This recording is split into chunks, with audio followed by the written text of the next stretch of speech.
on to this now. Government is calling on the mining industry to protect workers. At least, 19 miners at the Implats Marula mine in Limpopo have tested positive for COVID-19. Now, the Department of Mineral Resources and Energy says officials have been doing random visits to mines to check if health and safety regulations are being adhered to.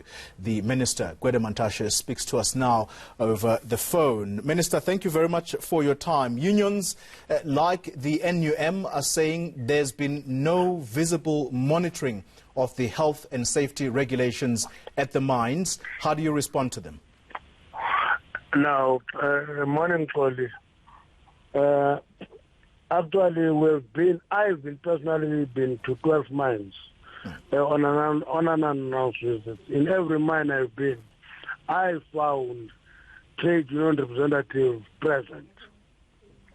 Now, if the head office of the union doesn't know what is happening in the branches, I can't take responsibility for that. But there is, these unannounced visits are intended to actually get a genuine picture of what is happening in the mines, and I think we're succeeding in doing so. Yeah. The other worry from unions, Minister, is that the mining industry is starting to use the coronavirus pandemic as an excuse to retrench workers. What's your department doing to circumvent this? I don't know. During the lockdown, I called 4 mines to the head office of the department who were issuing Section 189. And I said to them, you can't use a lockdown period for Section 189. Go and withdraw those, all of them, without exception. Went back and withdrew the Section 189. How many of these Section 189s were filed to your office, Minister? No, Section 189 doesn't need my office. Mining companies, Section 189 is about mining companies consulting the unions, not the department. And then they must consult us in terms of Section 52. Okay, then they consult with the department. But the primary stakeholders to be consulted are trade unions. That is what 139 is.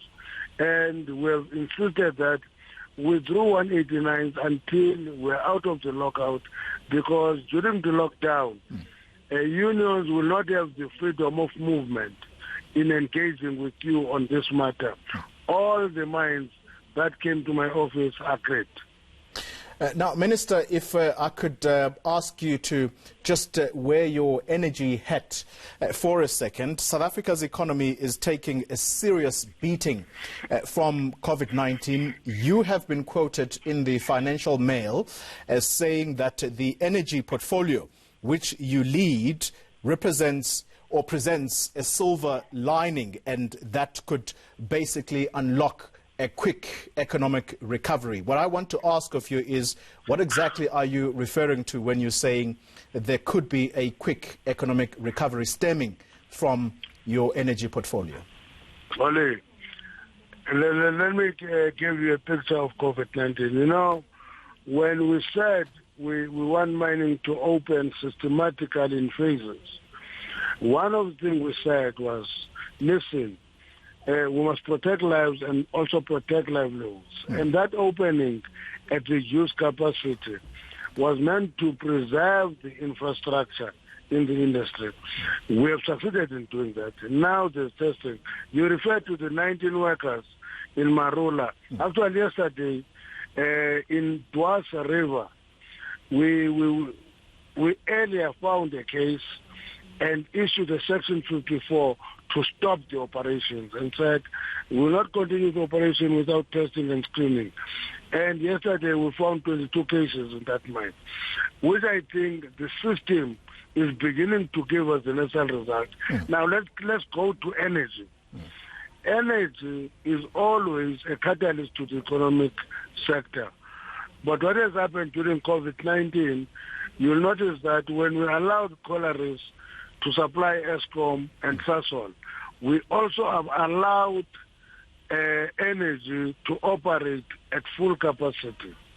But if you drive to a petrol station, you will hardly find a car because there was a lockdown and those petrol stations were almost closed, though they were not forced to be closed.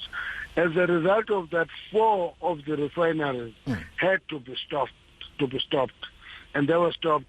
And we were hoping that those 4 refineries are going to come back to the stream as the demand picks up in the economy. Now, and once the demand picks up in the economy and energy is available, we are likely to recover quicker than we expected. When I say quick, I don't know in a month's time. It will take a time. For example, economists talk of a V-shaped recovery, where there was a sharp decline and then a sharp recovery. I think that is possible. But if we don't put our ducks in a row, we are likely to see a L-shaped recovery. Minister, you're talking about putting ducks in a row in order for quick economic recovery to happen. There is also the other view that things have moved very slowly in the energy department over the past year. That then doesn't match up with your language of doing things a bit faster. I don't know what is slowly. I don't know what slowly means. Because I think since we published the RP, everything that we should do has been done. That's why last week NERSA approved that the department can start the acquisition of the 2,000 megawatt emergency energy, which we're going to do. But people who are dealing with that almost like anarchists think that there should be no rules. You must just open up and things must happen haphazardly. Now, we must do it systematically so that it is sustainable. Minister, final question, and very quickly if you can. There are over 100 countries that are calling for China to be probed for the outbreak of this pandemic. As a government minister, do you know if our government is among those countries?